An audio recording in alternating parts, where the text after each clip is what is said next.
ഇനി മറ്റൊരു രസകരമായ പക്ഷേ ആശങ്കയുളവാക്കുന്ന ഒരു തട്ടിപ്പിനെ കുറിച്ചാണ്. നമ്മളത് ആദ്യം തലക്കെട്ടുകളിലൂടെ പറഞ്ഞിരുന്നു. ചോറ്റാനിക്കര ക്ഷേത്രത്തിൻ്റെ പേരിലാണ് ഈ തട്ടിപ്പ്, അതും വിദേശത്ത്. ദേവിയുടെ പ്രസാദം എന്ന പേരിൽ ചന്ദനവും കുങ്കുമവും ഒക്കെ വിൽപ്പന നടത്തിയതായ ആക്ഷേപമാണ്. മലേഷ്യയിൽ താമസമാക്കിയ സൂര്യ എന്ന യുവതിക്കെതിരെ ചോറ്റാനിക്കര ക്ഷേത്രം അധികൃതർ പോലീസിൽ പരാതി നൽകി കഴിഞ്ഞു. പക്ഷേ ഇവിടെയും നടപടികളൊന്നും എടുത്തിട്ടില്ല പോലീസിൻ്റെ ഭാഗത്ത് നിന്ന്. എന്നാലും നിഷ ദിലീപ് നമ്മളോടൊപ്പം ചേരുന്നുണ്ട്. Nisha, good morning. ഇതൊരു വലിയ തട്ടിപ്പാണ്. എന്തായാലും ആ യുവതി മാത്രമാണ് ഇത് നടത്തി എന്ന് വിശ്വസിക്കാനും വയ്യ.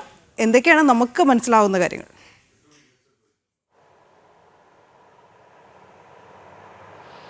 Anu, Rohini, good morning. ഈ ചോറ്റാനിക്കര ക്ഷേത്രവുമായി ബന്ധപ്പെട്ട ഈ ഒരു തട്ടിപ്പ് നടന്നത് കഴിഞ്ഞ മാർച്ചിലാണ്. ഇത്തരത്തിലുള്ളൊരു പരാതി ക്ഷേത്രം അധികൃതർക്ക് ലഭിക്കുന്നത്. ഓൺലൈൻ വഴി ചോറ്റാനിക്കര അമ്മയുടെ പ്രസാദം, വശ്യചന്ദനം, കുങ്കുമം എന്നീ പേരുകളിൽ ഓൺലൈൻ വഴി വ്യാപകമായി തട്ടിപ്പ് നടത്തുന്നു എന്നതായിരുന്നു ക്ഷേത്രം അധികൃതർക്ക് ലഭിച്ച പരാതി. ഇത് നിരവധി ഭക്തർ ഫോണിലൂടെയും നേരിട്ടുമൊക്കെ ക്ഷേത്രത്തിൽ അറിയിച്ചു. തുടർന്ന് ചോറ്റാനിക്കര ക്ഷേത്രം അധികൃതർ ചോറ്റാനിക്കര പോലീസിൽ പരാതി നൽകി. പക്ഷേ അതിൻ്റെ അന്വേഷണം മന്ദഗതിയിലാണ് പോകുന്നതെന്നുള്ളൊരു പരാതിയും വ്യാപകമായി തന്നെയുണ്ട്. അതായത് ഈ മലേഷ്യയിൽ താമസമാക്കിയ സൂര്യ എന്ന യുവതിയുടെ പേരിലാണ് പരാതി നൽകിയിരിക്കുന്നത്. ഈ യുവതി മലേഷ്യയിൽ സ്ഥിരതാമസമാണ്. പക്ഷേ ഇവർ ചോറ്റാനിക്കര ക്ഷേത്രത്തിൽ എത്തിയതായും ഒപ്പം തന്നെ ഈ വശ്യചന്ദനം, കുങ്കുമം എന്നിവ ദേവിയുടെ പ്രസാദമാണ് എന്നുള്ള രീതിയിലുള്ള വീഡിയോ ഒക്കെ ചിത്രീകരിച്ചതിൻ്റെ ദൃശ്യങ്ങളൊക്കെ തന്നെ ക്ഷേത്രം അധികൃതർക്ക് ലഭിച്ചിരുന്നു. ഈ ദൃശ്യങ്ങൾ സഹിതമാണ് ചോറ്റാനിക്കര പോലീസിൽ പരാതി നൽകിയിരുന്നത്.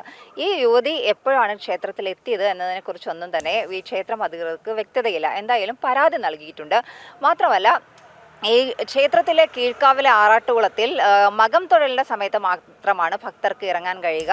ഈ യുവതി ഈ ക്ഷേത്രത്തിലെത്തിയ സമയത്ത് ക്ഷേത്രക്കുളത്ത് ഈ ആറാട്ടുകുളത്തിൽ ഇറങ്ങിയതായിട്ടും ഒക്കെ പരാതി ലഭിച്ചിട്ടുണ്ട്. എന്തായാലും ഇത് ഏത് സമയത്താണ് എന്ന കാര്യങ്ങളൊക്കെ ഇനിയും വ്യക്തത ലഭിക്കാനുണ്ട്. എന്തായാലും ഈ യുവതി ക്ഷേത്രത്തിൽ എത്തിയതായും ഈ വശ്യചന്ദനം, കുങ്കുമം എന്നിവ ചോറ്റാനിക്കര അമ്മയുടെ പ്രസാദമാണ് എന്ന രീതിയിലുള്ള വീഡിയോ ക്ഷേത്രത്തിൽ വെച്ച് തന്നെ ചിത്രീകരിച്ചതായും ഒക്കെയുള്ള തെളിവുകൾ സഹിതമാണ് പോലീസിൽ പരാതി നൽകിയിരിക്കുന്നത്. ഇതിലൊരു പ്രധാന പ്രശ്നം എന്ന് പറയുന്നത്, ഈ യുവതി മലേഷ്യയിലാണ്. വിദേശത്തായതിനാൽ തന്നെ IT ആക്ട് പ്രകാരമുള്ള ആണ് കേസ്. വിദേശത്തായതിനാൽ ഈ കേസ് അന്വേഷണത്തിൽ ചില നൂലാമാലകളുണ്ട്. മാത്രമല്ല, ഈ ഫോൺ വഴിയൊക്കെ ലഭിച്ച പരാതികളായതുകൊണ്ട് തന്നെ ഇത് IT ആക്ടിൻ്റെ പരിധിയിൽ വരുന്നുണ്ട്. അതിൻ്റെ ഒരു നൂലാമാലകളൊക്കെയുണ്ട്. എന്തായാലും കേസ് അന്വേഷണം അങ്ങോട്ട് ശരിയായ രീതിയിൽ പോകുന്നില്ല എന്ന് തന്നെയാണ് ഭക്തരുടെ പരാതി. എന്തായാലും വലിയ ഒരു തട്ടിപ്പ് ചോറ്റാനിക്കര അമ്മയുടെ പ്രസാദത്തിൻ്റെ പേരിൽ പോലും ഓൺലൈനിൽ വളരെ വ്യാപകമായ ഒരു തട്ടിപ്പ് നടക്കുന്നുണ്ട്. നമുക്ക് ഇത് കേൾക്കുമ്പോൾ ആദ്യം കൗതുകകരമെന്ന് തോന്നുമെങ്കിൽ പോലും വളരെ ഒരു സീരിയസ് ആയ ഒരു വിഷയം കൂടിയാണ്. നിരവധി ഭക്തരാണ് ഇത്തരത്തിൽ ഈ ഒരു ഓൺലൈൻ തട്ടിപ്പിന് ഇരയായിട്ടുള്ളത്.